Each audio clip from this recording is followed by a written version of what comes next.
Write yourself off, yeah. It's only in your head, you feel left out. Look down more. Just try your best. Try everything you can. Don't you worry what they tell themselves. You're all way. It just takes some time. Little girl, you're in the middle of the ride. Everything will be just fine. Everything will be alright, alright. Hey, you know they're all the same. You know you're doing better on your own. So don't buy in. Live right now. Just be yourself. It doesn't matter if it's good enough for someone else. It just takes some time. Little girl, you're in the middle of the ride. Everything will be just fine. Everything will be alright, alright. It just takes some time. Little girl, you're in the middle of the ride. Everything will be just fine. Everything will be alright, alright.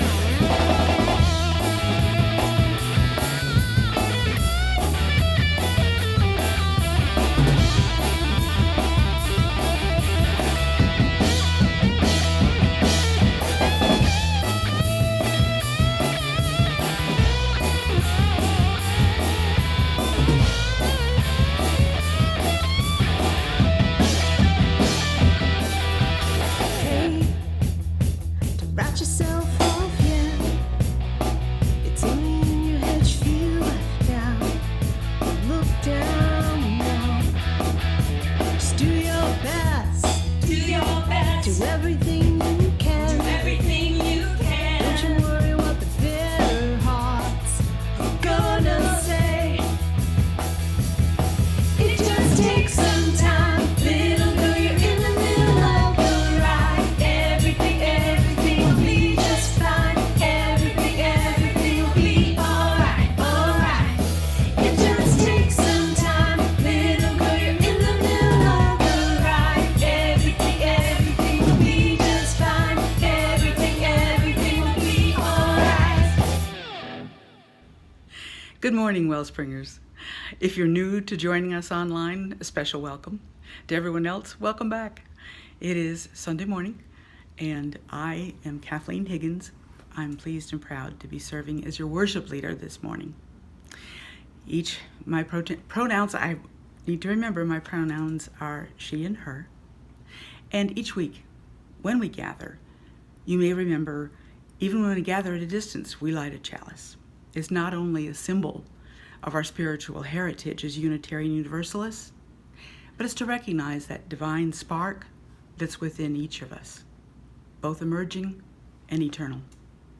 That divine spark that illuminates our lives and the lives of everyone we encounter.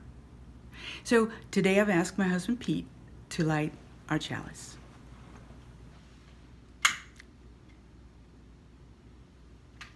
Thank you, Pete. And together we say, we light our chalice to celebrate the path lit before us, the warmth of kindness that shines from within us, and the radiance of wisdom that is shared between us and never goes out. Good morning. Welcome to this week's online service, and we will be worshiping together remotely. Our mission at WellSprings is to be a community charged full with the charge of the soul. Right now, I'm most aware of a birthday coming up tomorrow. I was born September 21st, 1945. Yes, kids are doing the math.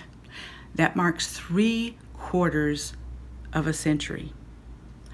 If this were a life stick, I'd say I'm at the short end of the stick, and still very glad to be here. Glad to be sharing our mission with our beloved community, seeking to be charged full with the charge of the soul. And what goes into that?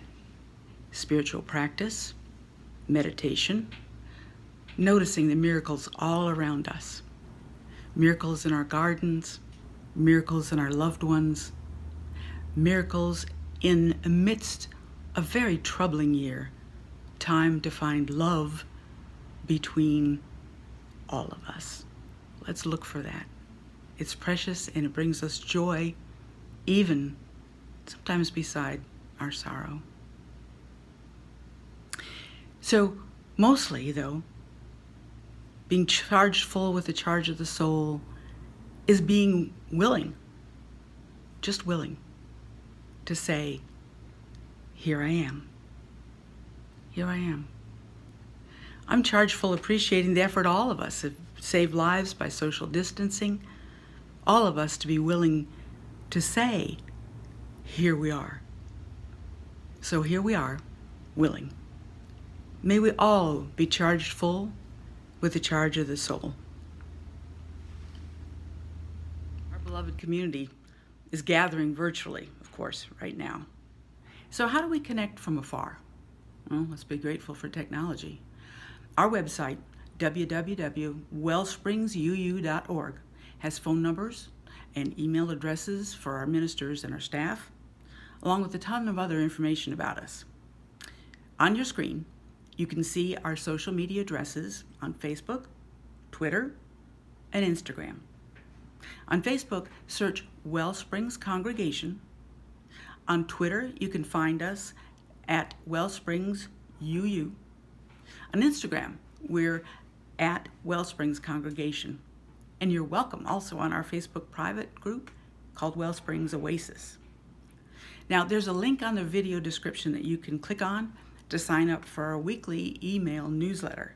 And that's a great way to make sure you never miss any of the online offerings, like programming for your kids, meditation, some drop-in hours with our ministers. It goes without saying that any time, but especially in these strange and difficult times, please reach out to us anytime, anywhere. Now, Jessica has a couple of announcements for us. Jessica? Hi WellSprings, my name's Jessica Heichel and I have two quick announcements for you this week. The first is that coming up on Thursday, September 24th, the Justice Works team is going to be hosting an open Zoom meeting that anyone is able to attend. The topic will be how we can help work to get out the vote. Keep an eye on Realm for more information about that, as well as the Zoom link to attend the meeting on September 24th. The second announcement is that registration for Youth Spirit for this 2020/2021 school year is now open. So any children who are interested in participating who are 18 years of age or under should be registered, and we will put the link to the registration into the chat. Thanks so much, everyone, and I'll see you next week. Hey, fabulous Wellspringers. There are a few spots left in the Waking Up White Springboard that starts tomorrow night. And no, you don't have to have read the whole book or even read the book or listened to the book, because homework, it's overrated anyway. It's important just to show up. You'll have plenty of time to catch up because we're meeting every other Monday night, 4 different times between now and the election.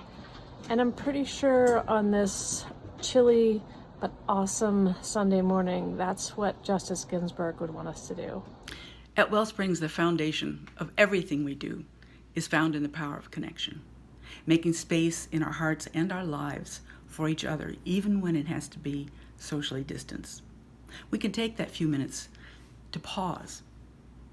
And as we do our greetings, you might type a greeting into that chat window on the side of your screen, or you might make a quick note to drop into the WellSprings Oasis group on Facebook with a greeting.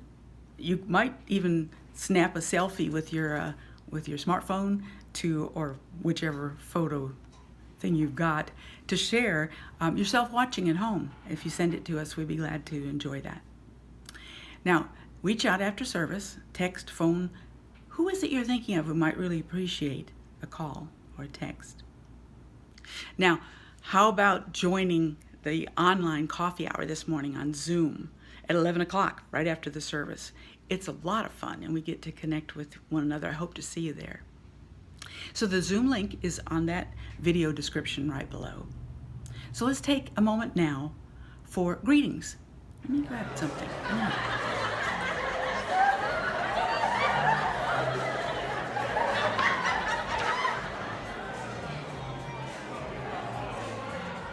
As always, thank you for your warm greetings. I invite you now into our time of generosity. It's a time to reflect upon and express our gratitude for the role WellSprings plays in our own lives and in the wider world. Kindness, compassion, and generosity make such a difference now more than ever. As you reflect on the value of WellSprings in your life, especially in these times, we hope your resources are sustained so you can choose to share a material gift with us. If you have a smartphone handy, you can text WSPRINGS to 73256. You'll get a link there that'll help you complete a gift online. And for your support of WellSprings and all we do and share, thank you so much.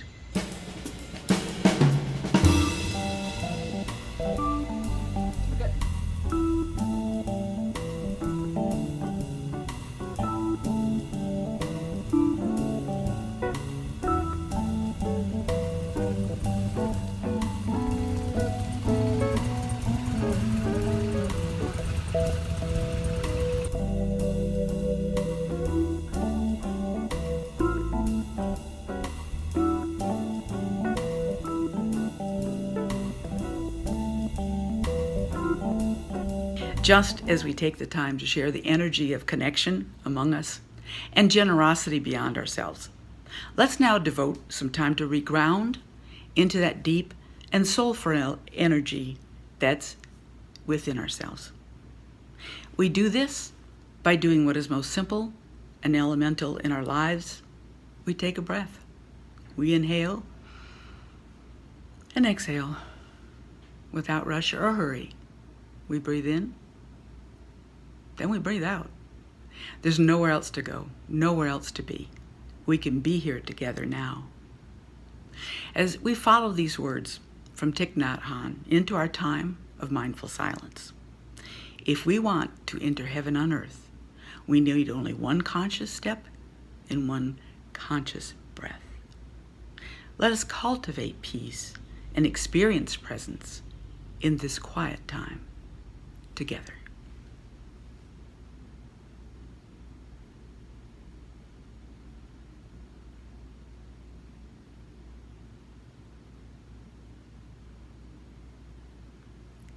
Wherever it is that we are, whatever it is that we're doing, however it is that we're feeling, let us remember that peace and presence are always as close to us as is our own breath. May this be so for you in this moment. May it be so for you this day. May it be so for you in the days to come. And may it be so for all of us. When we gather in person, this is the time that we dismiss all the kids for their time together in Youth Spirit. Well, these days, Youth Spirit is meeting on Zoom every Sunday at 9 a.m. So for now, let's see if we have any shout-outs to or from our youth in this week's Youth Spirit Yell. Miss Carol, are you there? Okay, let's do this trick. Okay, pick a card. Put it back in the deck so I don't see.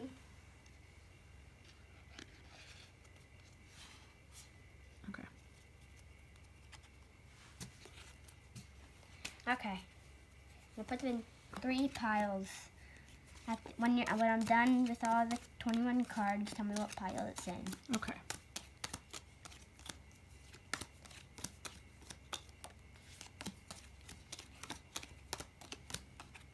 What pile is it in?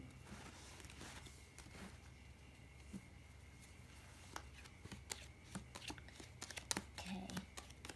One more time after this.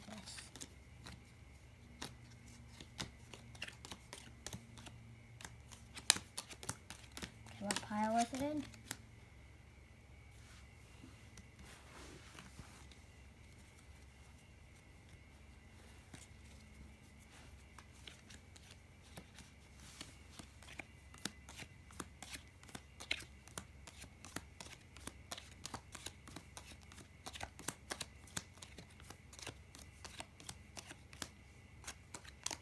So what pile was it in?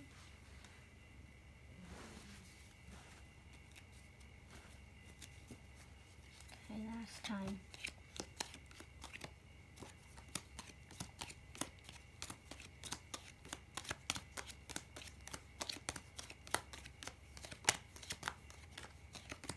Okay, what pile was it in?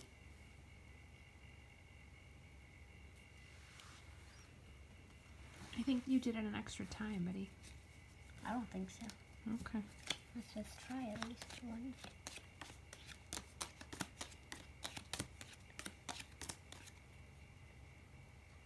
Okay, was that your card? No. I didn't want it to be. Was that your card? Yes.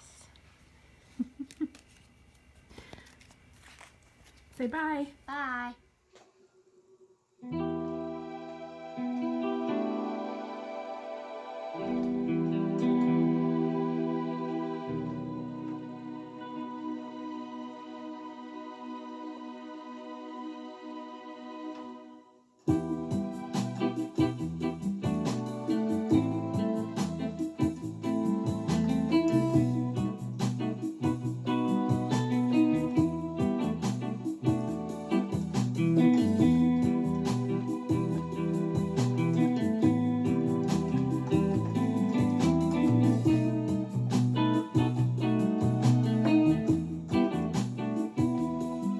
Blood will flow, flesh and steel I want, right in the color of the evening sun. Tomorrow's rain, wash the stains away. Something in our minds will always stay. Perhaps this final act was meant to quench a lifetime's argument. Nothing comes from violence, nothing ever could. All those born beneath an angry star. Lest we forget how fragile we are. On and on you'll rain, we'll sing tears from a star, tears from a star. On and on the rain will sing how fragile we are, how fragile we are, how fragile we are, how fragile we are.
Good morning, WellSprings. It was on Friday evening when I got word, just after I had concluded recording the message that you'll see in a few minutes. It was on Friday evening that we all got the news that Ruth Bader Ginsburg had died. I am like so many of us this morning, in mourning. And I am, like so many of us, wondering about as well, what now, what next for the future and well-being of this country. Especially calling to mind those people living within this country whose rights are most likely to be denied or violated. Because it was for this commitment of wider justice and compassion and belonging that Ruth Bader Ginsburg's life drew its deepest meaning. As a person, as an attorney, as a justice on the Supreme Court. It was these qualities that she upheld and promoted that are so deeply aligned with our own Unitarian Universalist traditions. These qualities also given voice to from within Judaism, the tradition that raised me and the tradition from which Justice Ginsburg came. From the prophet Micah, who poses the question, and what is required of us? And the answer, to do justice, to love mercy, and to walk humbly with your God. Her deep and steadfast and strong humility grounded in a profound sense of confidence of what she was called to. Her mercy, her compassion, and her deep and abiding commitment to justice. These things are now given into our hands to carry forward as she has come to the end of her journey through this life. It is in some ways terribly sad and in some ways terribly fitting that she, the first Jewish woman to serve on the Supreme Court, would come to the end of her life on the first night of Rosh Hashanah, the beginning of the Jewish New Year, the start of the High Holy Days, the most sacred time in the Jewish calendar of the year, when the tradition poses the image, the invitation to recognize that during this time the book of life opens, and we are invited to do the kind of discernment that allows us to see if our name is written within that book of life.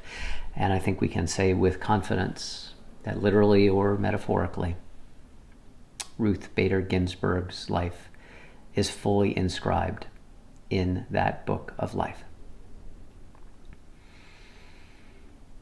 There is, there is within Judaism the mourner's Kaddish, the prayer that we say for the dead. I grew up saying this prayer, and I have recited it for a whole host of people over the years who have been so dear to me.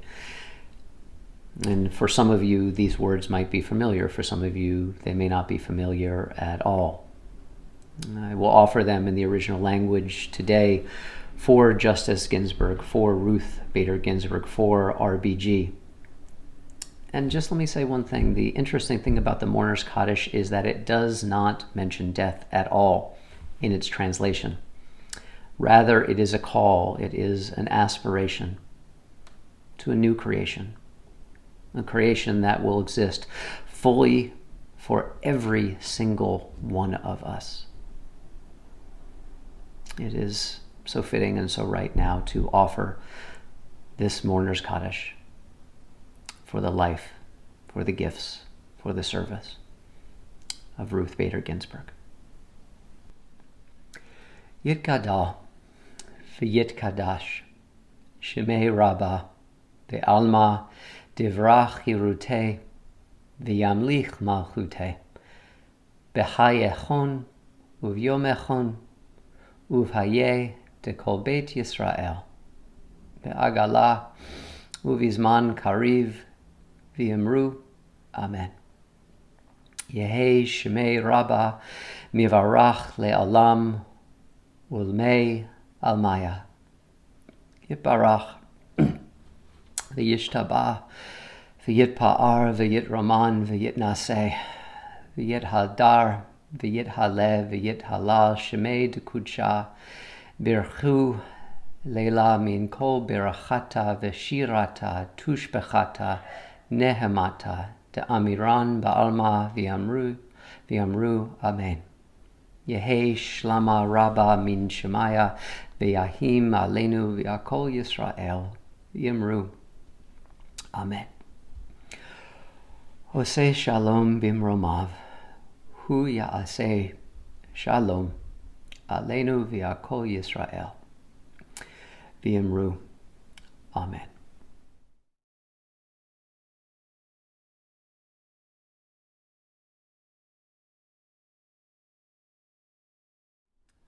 Good morning, WellSprings. It's good to be with you again. One of the interesting and I think kind of cool things about this generational cohort that I'm a part of, this Generation X, is that as I have grown up, so has digital technology grown up as well too, particularly video games. I don't know how many of you might recall or were even aware of what I'm about to share with you. It's this image right here. I associate this with Channel 11 in New York City, WPIX. This was a game that would air during commercials that kids would play for prizes. And it would be someone from the station would call the child, and the child would shout out the word "pix," and a little blue blob, like kind of you see here, frozen in time, would be sent out to try and hit the monster or alien, or I mean, honestly, who even knows what this is. It could be a saltine cracker. But that's some of the rudimentary kind of digital technology that I remember from my childhood. And then, Space Invaders and Defender and Galaga, and I was never a real big gamer. I think the last gaming console I owned was probably an Atari. But I went to the video arcade with friends of mine back when there were such thing as video arcades, and I don't know, maybe they're back now. I mean, vinyl's made a comeback, so maybe video arcades in public at malls. Actually, I guess Dave & Buster's is kind of arcade, so just scrap all this, forget this part of the message. But it's been really fascinating to see video games develop over the years with beauty, technology, with the capacity for expressiveness. And recently, I did something that I have not done in a very long time. I purchased a video game, and I've been playing it on my computer. I'm nowhere near the end of it from what I can tell. In many ways, I've just begun. But I read about this one in an article, and I decided this is one I wanted to get and to play. It's called Spiritfarer, and it has a very emotionally rich but very simple kind of story that animates the game. You are a character named Stella, whose job it is to ferry recently deceased people across the water to the afterlife. It's got beautiful graphics and quite simple, some very stirring, melancholy music. It's got some wonderfully rich, absurdist characters. This cat that follows Stella, you, around throughout the entire game and likes to cuddle up with you. You have the first character you meet who says, "I've been waiting on you. I've just been eating sardines and smoking cigarettes until you got here." It's got kind of this off-kilter humor to it. But it also has these very enriching, very human characters, even if it's a little boy with a mushroom for a head who, when you hug him, he just leaps right back at you. One of these recently deceased characters. And your job, it's what they call a management game, which I didn't really know much about, but in a management game you could be, building a farm or building a city. In this case, you are running tasks and kind of little errands with one character who is deceased at a time in their life in which they're quite elderly. They can't walk on their own, and a lot of what you're doing with them is walking up and down the length of this ship, of this ferry that you are the captain of as Stella, as you're helping them get to the destination of their afterlife. I have to say that this game is in some ways more boring than I thought it would be, but I kind of like that, and I'll get to that a little later on in the message. But it's also even more moving. There's something about the care that you as Stella, that me as Stella, got to express in kind of honoring the final wishes of these characters before they pass on into that great, great beyond that we never really see in the show. I have to tell you that I didn't know how much I needed Spiritfarer until I played Spiritfarer. And the reason for that this game is based on this expression of care with these kind of goofy, eccentric, yet loving, imperfect characters. It has to do with this message series that we start here today at WellSprings called The Cloud Over Everything. It is very much about the world that we have lived in for the last, now, God, more than 6 months. This world of the novel coronavirus, this world of COVID-19, this world that, as I record this on Friday, stands on the precipice of U.S. deaths of just approaching 200,000. And so I imagine, sadly, with deep regret, remorse, and a good deal of frustration, heartbreak as well, that probably will be at 200,000 by the time you see this on Sunday morning. There's something about Spiritfarer and the simple acts of care that builds within me a certain kind of resilience. This cloud over everything of grief and loss and unwelcome adaptation has cost us so much. And perhaps, like you, I know that life feels draining right now. I find that things that used to take not so much time now take more energy, as the pandemic does not have an end in sight. I just find that sometimes it is a struggle to kind of find that energy, that additional gear. I'm living my life as I need to, in the ways that I know how best to do so now. And I also know how much energy that takes. I'm talking with some of you as well, people in my life beyond the congregation, other people I serve in other aspects of my professional life. I know how much energy it takes right now. And sometimes it's not just the energy, it's the frustration of this time of life. Seeing, at least from my perspective, how many people are not living through this pandemic time with a kind of quality of depth of seriousness, of intentionality and care for other people. I mean, just this past week, maybe you have seen it as well. It is an image of, remember flash mobs? They were popular in the early 2000s and the early 2010s. A group of people would go into a public space and kind of dance to some music, and very often they're joyous. There's a famous one at that wedding, I think a number of years ago as well too. But this one I did not find so joyous. This was a group of people who were in a Target. I'm not sure where the Target was, and all of a sudden they started playing the Twisted Sister song, We're Not Gonna Take It, very loudly, and they ripped off their masks and they started getting in people's faces and yelling very loudly about freedom, about this pandemic is not real or should be questioned.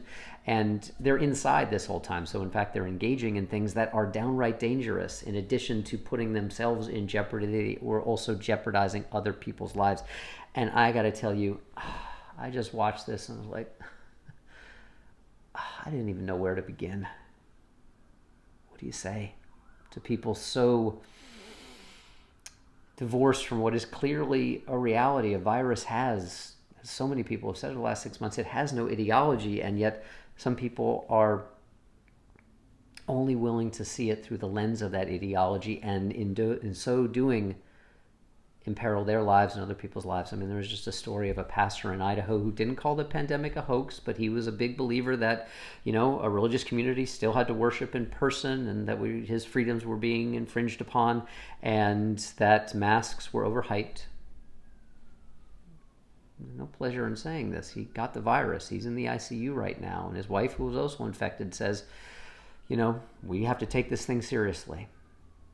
It would be nice if the price that people paid for taking this pandemic, this virus seriously, was not the imperiling of their own lives.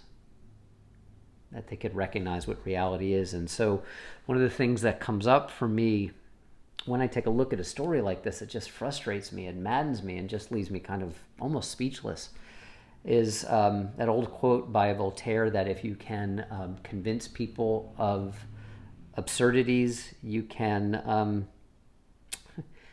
get them to commit atrocities. I don't deny that there are incredibly hard choices we're facing in my professional life beyond the congregation. I'm a substance use and mental health professional, and I see the costs regularly of isolation and the griefs and losses of death, of others' lives, of jobs, of livelihoods, of connections. I mean, long term, we're not designed to live this way, and yet the cost of denying it, of magical thinking, of conspiracies, of toxic positivity, which is particularly a kind of American way of developing a kind of resilience, I guess, which only wants to focus on the positive things and getting through things and getting beyond things. But what it does, the pandemic's not going to speed up. Actually, in some ways, it will slow down the more that we deny its reality. And so the other quote beyond the Voltaire one that comes up when I see a video like this is from one of my favorite teachers from a long time ago, Soren Kierkegaard, the leap of faith guy. And he says that there is a despair so deep that it is the despair not to be in despair. It is that toxic positivity. It is that magical thinking that it's all just going to go away. It is that capacity to believe conspiracies when in fact the harms are so real. And also the fact that a lot of people pushing these conspiracies are folks of privilege themselves. I mean, just this past week, I read this horrible story that just as the pandemic has affected marginalized communities, it is so much more likely to be more deadly and to be more serious for Black and brown children. This is what happens when we deny reality, especially a difficult reality, and the hard, difficult, sometimes grueling choices we have to make, and how imperfect those choices are, is we end up just adding to the difficulty already there and adding more pain and more pain and more pain on top of it. And sometimes we pay the price, and sometimes others pay the price. And so what I'm noticing with this cloud over everything is that beyond the despair not to be in despair, that kind of avoidant way of dealing with the world, that at times despair is a proper response to all this grief and to all this loss. I'm not saying despair is good. I'm not saying suffering is good. I'm not saying that we should seek it out. We have enough of it already without seeking it out. I'm saying that there is a quality of despair that if we allow ourselves to feel it and experience it, that perhaps we will recognize that we are despairing in the first place because our hearts are open to the capacity to love and to care about ourselves and to care about other people. It is for me the most challenging line in the entirety of the Christian scriptures, and one of my favorite ones, because it cuts against so much of this human desire to move past and move through what is difficult. It's when Jesus says, "Blessed are those who mourn, for they will be comforted." Sometimes that means embracing despair. Sometimes that means embracing our own broken hearts and letting ourselves be with it and let it in, so that we might access that deeper comfort and connection if we allow ourselves to mourn. And there is no spiritual bypass for that. There's just the experience of it. There's a really wonderful group that I've become aware of that maybe some of you are aware of as well too. They had a post early on in the pandemic. It's called Nap Ministry, and that is what it is about. It's about the power of naps and even more rest. The quality of rest, the radical transformative quality of allowing ourselves to rest, that if we engage in that experience, we will actually find within it a radical tool Nap Ministry talks about for community healing. Early on, I think it was in early April in the pandemic, they posted this. I want to read this to you now. They said that grieving is a process that cannot be rushed to get to the happy thoughts and self-satisfaction that our culture promotes. As a nation, We do not like to dwell on defeat or pain. We take pride in our can-do attitude of overcoming adversity. Lament, instead, helps us to tell our stories of suffering and loss and pain. And it says that grinding, just grinding it out, not resting, grinding it out, keeps us in a cycle of trauma. Rest can disrupt that cycle. Sometimes I think that above all else, what we could use in interrupting these cycles of just keeping moving forward is this regular invitation to grieve together all the losses, all the mourning we need to do that interrupts our cycles of just perpetuating our pain and paying it forward. What Nap Ministry kind of opens up a space for is a different way of experiencing ourselves. It's two ways of experiencing time. This comes from the Greek. A lot of people have written about this and talked about this over the years, that there's kind of two words for time, or the experience of time in Greek. One is chronos. It's where we get the word chronology from. Chronos, linear time, sequential time. One thing follows another, follows another, follows another. It's the world we live in. It's the world I'm living in today. I have to have a message ready for Sunday, so I'm recording it on Friday. I plan my week around preaching. That's chronology. Chronos time. There's nothing wrong with it. But it's not all that time is. Because there's this other dimension, what is called kairos time, which is the time of freedom, of creativity. When that chronological time almost falls away, it tends to be associated with really opening up to pain or opening up to love and giving ourselves to those depth experiences. A lot of people describe kairos time as an experience of deep relationship. It's also associated very often as well with contemplative spirituality or mindfulness, any kind of spiritual practice where we're not so much focused on having the experience be good for something external to itself, but merely allowing the experience to be good for itself in itself. There's an old story, probably apocryphal, about Beethoven where he played one of his concertos for the first time, and the crowd just rapturously applauded, and then someone in the crowd came forward and asked him what it meant. What does it mean? And he didn't say anything. He sat down, he played it all again, he got up, he said, that's what it means. That's kairos time. The experience of something that's just good enough for itself. Orienting ourselves to the process of living our lives rather than turning our lives into a product. And that is why I discovered that I love Spiritfarer, even the boring parts, so much. Because it is an invitation to slow down and to express care for these imaginary creatures, to help see them into the next stage of their journey. It's an invitation to rest, to look up at the stars as often show in this game. Because the thing is, our grinds, they will exhaust us. And instead, I think, one of the invitations of this pandemic time, and it's not an invitation that any of us would have voluntarily issued, but the invitation is still there nonetheless.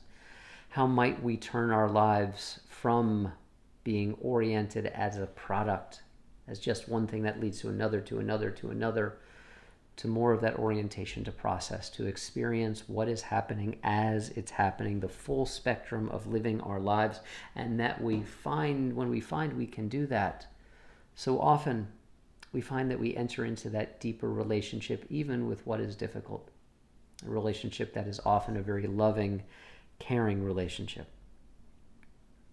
So often our best teachers in this way of living are those people who have come to the end of their chronos lives or approaching the end of their chronos lives and teach us to pay attention to the kairos. There's a message series we did years ago. I think it was 2013, way back in the history of WellSprings. We've only been around since we launched in 2007, so like half a WellSprings lifetime ago. We did a message series on this book called The Top 5 Regrets of the Dying. And I'm not going to list them all. You can Google this. But one of the most interesting things is so many of those regrets had to do with getting all stuck up in that chronos time of just one thing after another, after another, after another, and moving forward and paying forward our pain and not transforming. And the invitation of this book written by a hospice worker is all about that kairos time. I regret I didn't have more time for relationships. I regret I didn't learn how to do those things that maybe I wasn't good at, that maybe could have made me happy. I regret that I worked so hard and missed so much of my life. What it boils down to so much is that the regrets are about missing connection. And this is the cloud over us right now. The cloud over everything. That if we can stop and notice those connections that we're missing, we can be even more intentional about still honoring that desire to connect in the best ways that we can. Because that need doesn't change. The expression of it does, even in the midst of this cloud over everything. We can allow those who've been through the journey already and are coming to the close to speak to us. We can allow them to orient us to what truly sits upon and matters in our hearts. We can allow them to invite us to interrupt all the moving forward and the moving forward and the moving forward, and to come back into our lives, even in this difficult moment, and to honor that deep desire for connection with ourselves and with each other.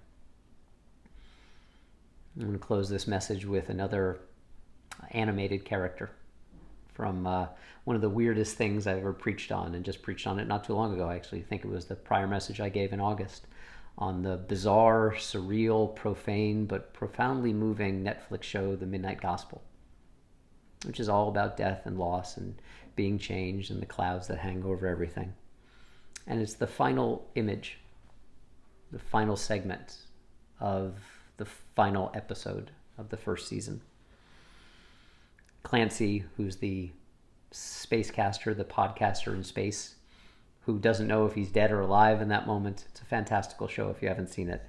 Sits down on a bus that's taking him somewhere, almost like Spiritfarer. He's about to begin a journey, and he immediately lifts out his microphone and he wants to start recording the person next to him. What can he do to turn this into a project? I want to be interviewed for my podcast. And the person sitting next to him is Ram Dass, the great spiritual teacher who has died a whole bunch of years before. And he just looks at Clancy with a sense of peace and rest. And these are the actual words of Ram Dass, his actual voice recorded many years before, quoting his most famous book. Be here now.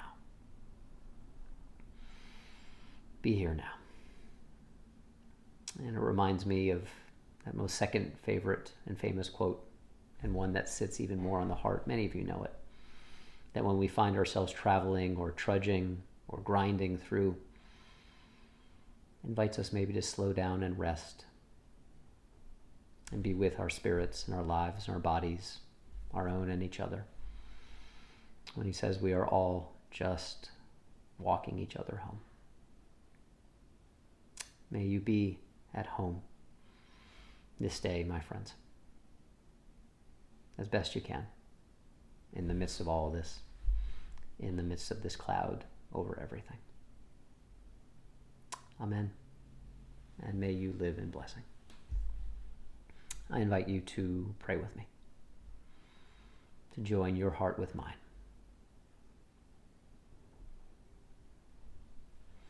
Dear Spirit, the breath in our lungs, the movement within us and all around us, reminding us that connection is not something we have to reach for. Connection is something we merely have to realize. Maybe these days rest is difficult for us in the midst of all this. And so this basic, simple prayer in this moment, may we rest right now. May we stop May we take a sacred pause. May we breathe in. And may we breathe out. And keep on doing that for as long as we need to, until we allow love to find us again. Amen.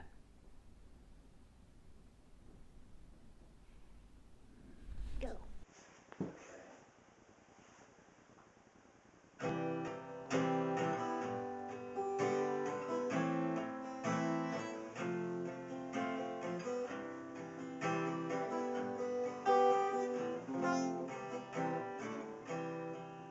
When I find myself in times of trouble, Mother Mary comes to me, speaking words of wisdom, let it be.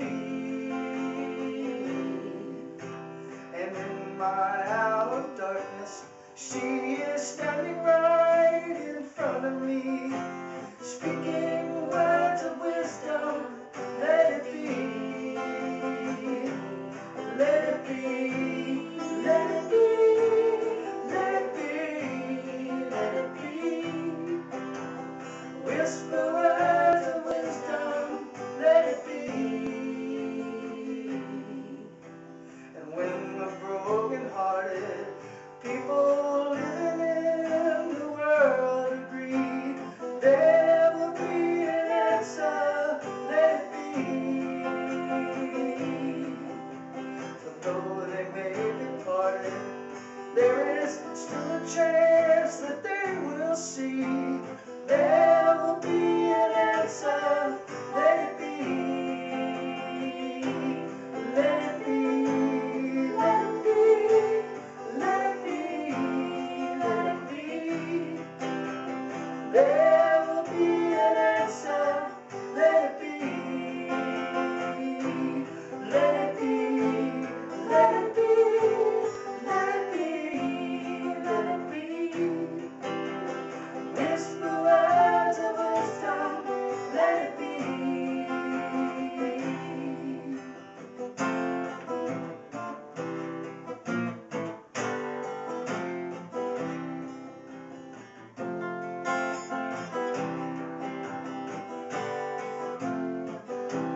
Let it be, let it be, let it be, let it be. Whisper words of wisdom, let it be. And when the night is cloudy, there is still a light that shines on me. Shine until tomorrow, let it be. I'll wake up to the sound of music. Mother Mary comes to me, speaking words of wisdom, let it be. Let it be, let it be, let it be, let it be.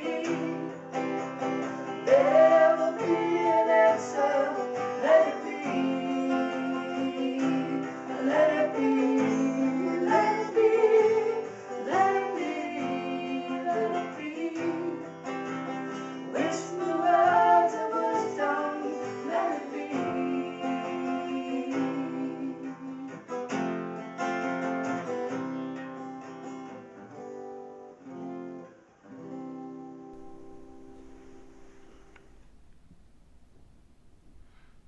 Now is the time in our service where we extinguish our chalice that we have lit from earlier on this morning.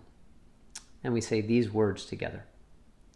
As we release this flame from its faithful service today, we allow the spark in each of us to burn on, to warm our compassion, to fire our delight, to light our paths today, tomorrow, and always. May you all be safe. May you be well. May you be as healthy as you can be. And may you be connected. I'll hope to see some of you over at the Zoom coffee hour in just a little bit. Take care, everybody.